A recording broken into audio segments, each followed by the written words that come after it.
Hello, and welcome to Understanding English Language Learner Policy. My name is Natalie Menino, a Senior ELL Compliance and Performance Specialist at the Brooklyn North Borough Citywide Office. This session was created in collaboration with my colleague and fellow Senior ELL Compliance and Performance Specialist Tatiana Ulubabova. This webinar was created specifically for parents of English language learners to inform them of the mandated services English language learners should receive. Let's begin. This session will focus on the following. We will spend the majority of the session on ELL identification. This includes the completion of the Home Language Identification Survey and the individual interview, the NICE-TEL administration if the student is determined to be eligible, written notification of the student's ELL identification status, the parent orientation, and the student's placement into an ELL program. We will also go into the New York State English as a Second Language Achievement Test, also known as the NICE-SLAT, ways the school can keep parents informed, and additional resources. Let's begin.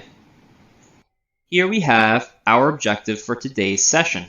Participants will become familiar with opportunities for services regarding the education of English language learners.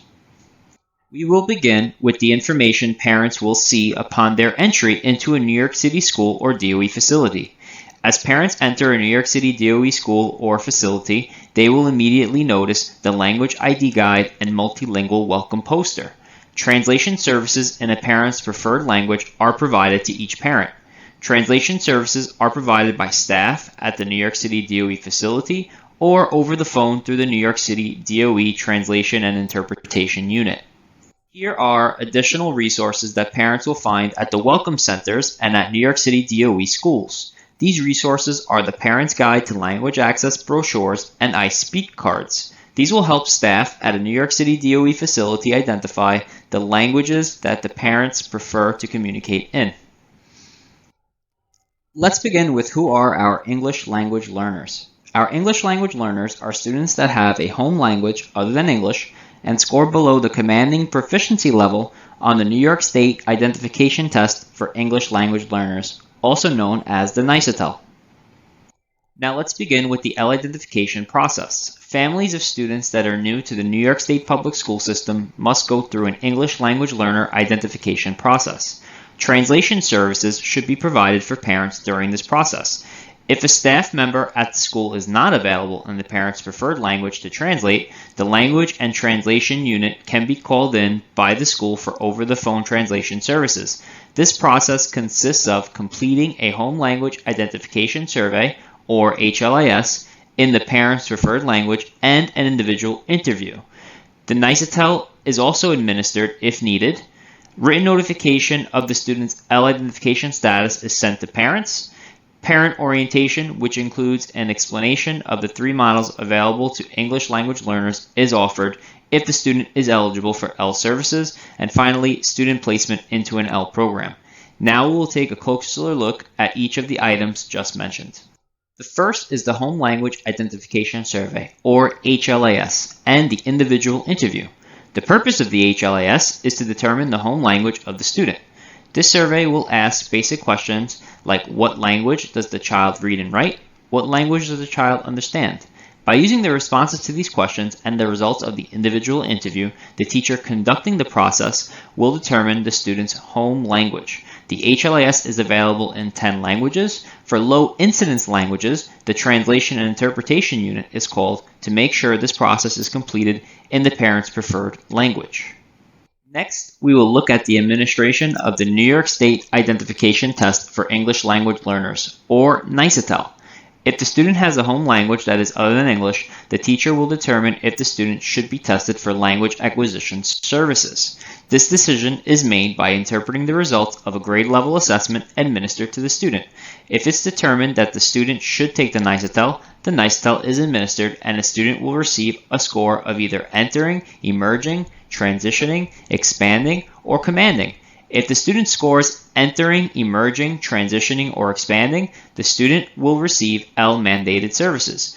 If the student scores commanding, the student will not receive ELL mandated services.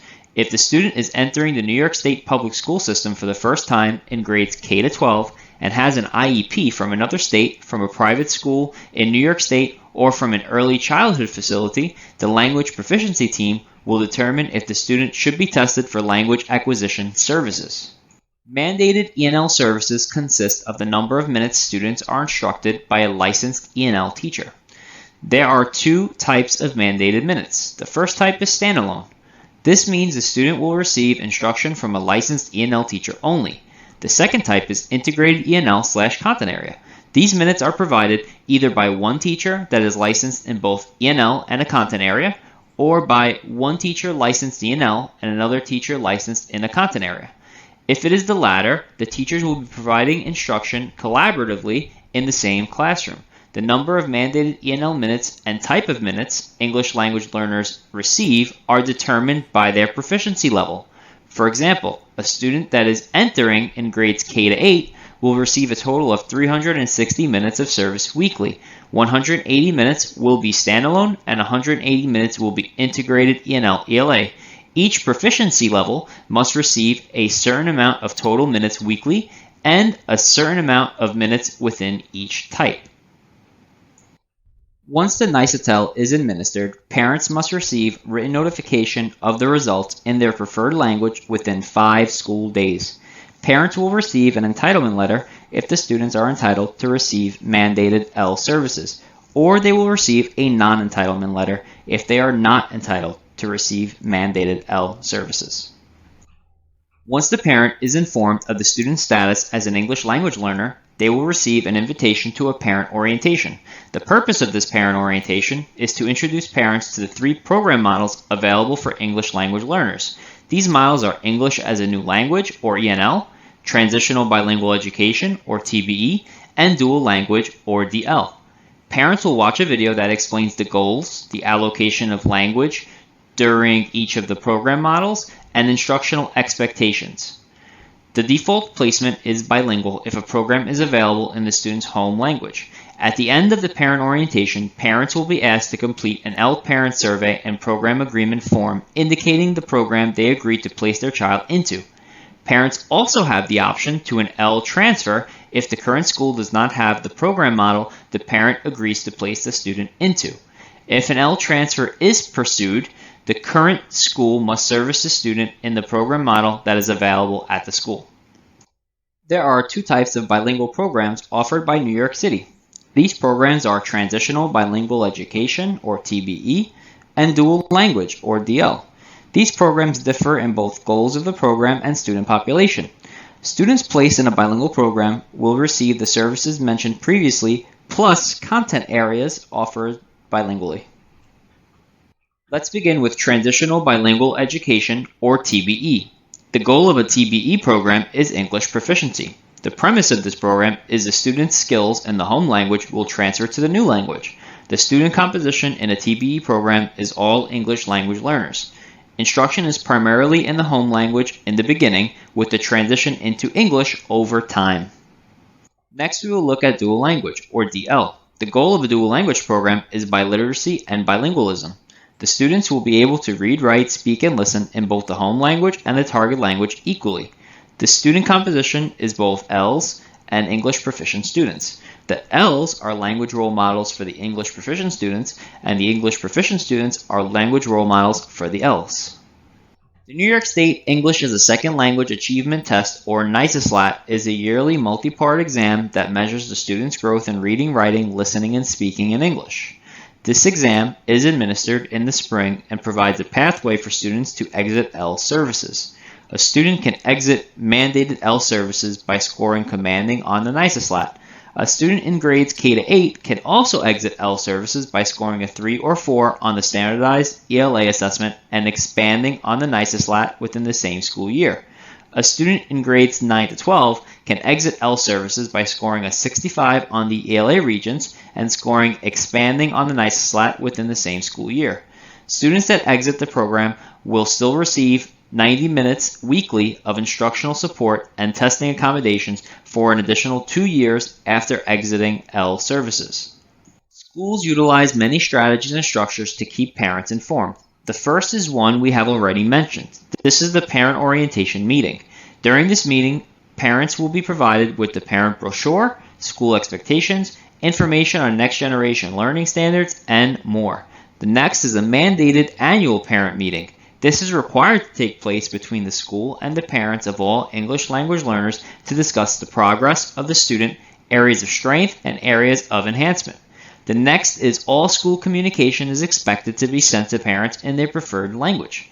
Next are two major points of contact for parents in their children's schools. These 2 points of contact are the parent coordinator and the language access coordinator. Parents can reach out to these 2 staff members for any questions that they have or to receive the latest updated school information.